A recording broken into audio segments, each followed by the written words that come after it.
Today would have been Suzanne Somers' birthday, 77th birthday. After a 23-year battle with breast cancer, we are celebrating her life and the importance of breast cancer screenings. A breast surgeon at BreastLink, Dr. Valentina Bonev, is joining us this morning. Thank you so much for being here. Hi, thank you. Okay, so 23 years she battled with breast cancer. Can you talk to us a little bit about the importance now about speaking about this? Right. So her passing is significant, one, because she's impacted so many generations throughout her career, her passion for health and fitness, and her long battle and journey with breast cancer, which a lot of people have connected with. It brings attention to breast cancer awareness. 1 in 8 women will be affected with breast cancer sometime in their lifetime. There will be about 300,000 new breast cancer cases this year alone. And it emphasizes the importance of screening annually and that early detection is key. I hear about that every single year, that early detection is key.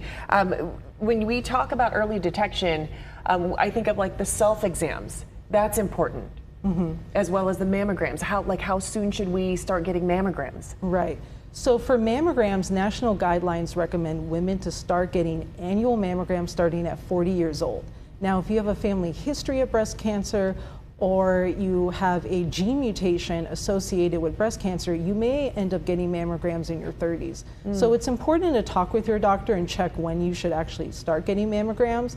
But you should get mammograms in addition to a breast exam performed by a healthcare provider. And mammograms are very important because they can actually detect, right? How early can it actually detect the cancer if it's there? Mammograms are extremely important. So they're basically x-rays of the breast, and they can actually detect breast cancer at an early stage, sometimes before we can even see it on physical exam, and it can show up as a radiographic abnormality on the mammogram. So it just emphasizes the importance of screening, following up with your doctor, and that early detection is key.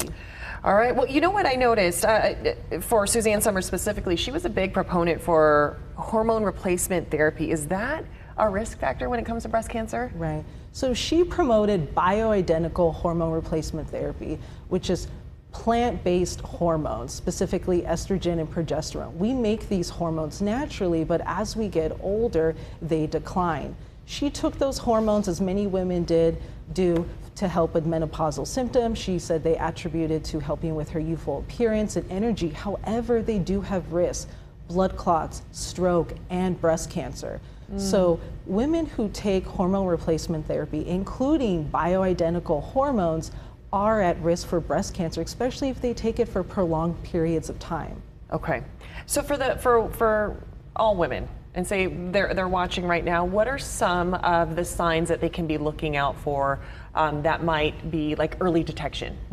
So be on the lookout for a new lump in the breast or under the armpit, swelling of the breast or under the armpit, nipple discharge, nipple retraction or inversion, skin changes of the breast such as thickening, dimpling.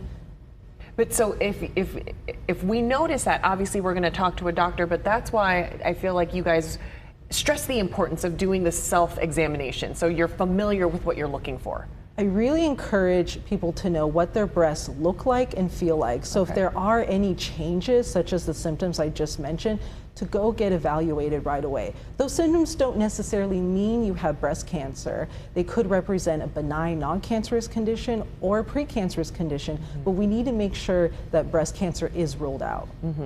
And this is why we have Breast Cancer Awareness Month, is so we can talk about it, and so there is awareness, and let's detect it sooner rather than later, right? Absolutely. Doctor, thank you so much for being here this morning and sharing this information with us. Thank you. Thank you so much.